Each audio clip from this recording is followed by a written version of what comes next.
You're 27. You make $68,500 a year.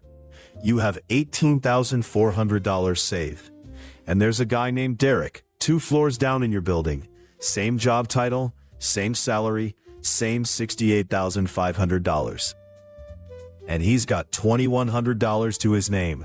Same paycheck. $16,300 gap already. And neither of you has done anything dramatic yet. By the end of this, you're going to watch that gap turn into something almost absurd. Same salary the whole way. Same raises. Same curveballs life throws at everybody. The only thing that's different is what happens to the money after it lands in the account. And I want you to really sit with why "I'll start saving when I make more" is the exact lie that keeps people exactly where Derek ends up. So, you're 27, $68,500, $18,400 saved. Derek, $68,500, $2,100 saved. Lock that in. Everything from here is the same job market, the same raises, the same salary trajectory for both of you. The only variable left is behavior. That's it. That's the whole experiment. Let's go to 30. You're 30 now.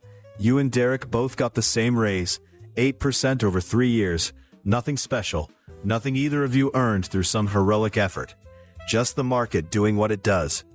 You're both making $74,000 now. Here's where it splits. You, $41,900 saved.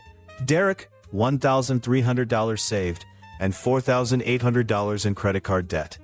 Add that up, and Derek's net worth is negative $3,500. 3 years ago, he had $2,100. Now he's underwater. What happened? Nothing dramatic. You took that raise, and it went into your 401k and a brokerage account before you ever really felt it land. It was gone before it became spending money in your head. Derek took his raise and felt like he'd earned something. A nicer apartment, a car lease. And look, I get it. I've had that exact thought. I make more now, I should live like it. That sentence has ruined more net worths than any bad investment ever has. The gap at 30 isn't income. It was never income. Both of you make $74,000.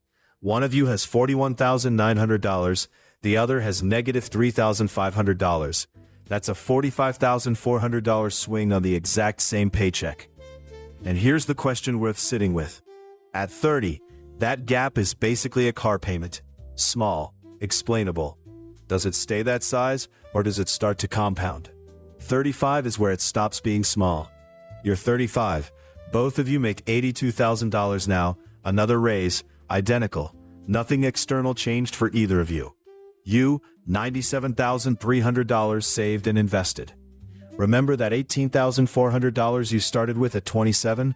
It's grown into almost 6 figures without a single lucky break.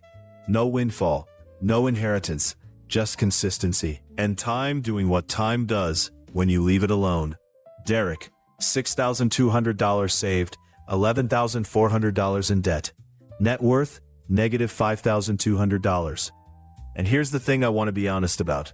Derek's debt isn't reckless. It's not stupid. It's a wedding, a car that wasn't cheap but wasn't crazy either. Some medical bills that never quite got paid off. If you looked at any single one of those purchases in isolation, you wouldn't call Derek irresponsible. I wouldn't either. It's not the purchase, it's the pattern. One decision like that is a Tuesday. 10 years of decisions like that is a completely different financial life. Same salary, same 8 years, $102,500 apart. And that number is about to matter more than either of you realizes. Because life doesn't wait for you to be financially ready for it. It's coming for both of you at the same time, whether you've got a buffer or not. 41, the squeeze years. You're both making $95,000 now. Kids, maybe. Aging parents. A roof that decides to start leaking the same month the car needs brakes. This stuff doesn't check your account balance before it shows up. It hits you both. You, $211,000 invested, and a home down payment already paid off, sitting there quietly in the background of your life. Derek, $9,800 saved, $14,000 in debt, net worth, negative $4,200, still renting. Here's the part that gets me. You absorb the same pressures Derek does. The roof, the kid's braces, the parent who needs help. None of that skipped you. But you absorb it into a buffer you built 10 years ago, and honestly don't even think about anymore. It's just there. Derek absorbs the exact same pressures onto a credit card because there's nothing else underneath him to catch it. You didn't get smarter than Derek somewhere in your 30s. I want to be really clear about that, because it's tempting to tell yourself that story. You got a 10-year head start that he never took. That's the whole difference. Not IQ, not discipline in some abstract sense, timing. The gap used to be a car payment. Now it's a house. What does it become when retirement actually starts coming into view? 50. The optionality gap. You're both making $110,000 now.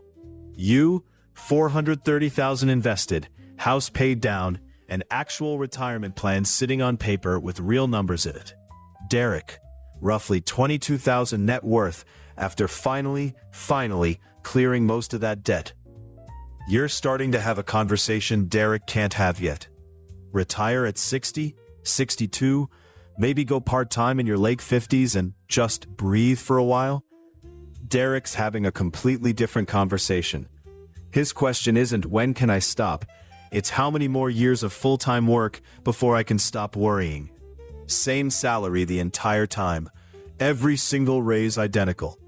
The only thing that diverged, over and over, was what happened to each dollar in the days after it landed. That's it. That's the entire mechanism. So which one of you is actually living better? The one with the number, or the one who spent every single year enjoying the money as it came, no spreadsheets, no restraint? Honestly, sit with that question for a second, because it's not as obvious as it sounds. Derek had fun in there. You did too, probably. Just less of it looked like spending. Here's where it ends, and here's where you actually start, right now. You're 58. Roughly $610,000 and climbing, and you're seriously weighing early retirement. An actual option on the table, not a fantasy. Derek is still working full-time, probably headed into his late 60s before he can stop, and his net worth is a fraction of yours, despite 31 years of earning the exact same salary you did. I want to be honest with you, this was never a story about Derek being bad with money. Derek made normal choices, tempting ones, human ones. The wedding, the lease, the nicer apartment. I've made versions of every single one of those decisions myself. The entire divergence happened in the first 5 years, back when the numbers looked small enough to not matter. 18,400 versus 2,100 didn't feel like a big deal at 27. It felt like nothing. It was the whole story. And here's the part that should actually bother you. You don't know yet which one you're living. You won't know at 27. You won't even know at 35. The divergence is invisible in real time. It doesn't announce itself. There's no moment where a voice tells you, this is the fork in the road. It only shows up decades later as a number on a screen. So look at what's landing in your account this month. Right now. Not someday. Not when you make more. This month. And ask yourself, honestly, which direction it's quietly pulling you. Not because you need a spreadsheet or some elaborate system. Because the version of you at 50 is being built right now, with money you can barely even feel yourself spending. Your salary today isn't your ceiling. What you do with the next number that lands in your account, that's the ceiling. That's always been the ceiling. That's my story. Yours might look different, or it might not.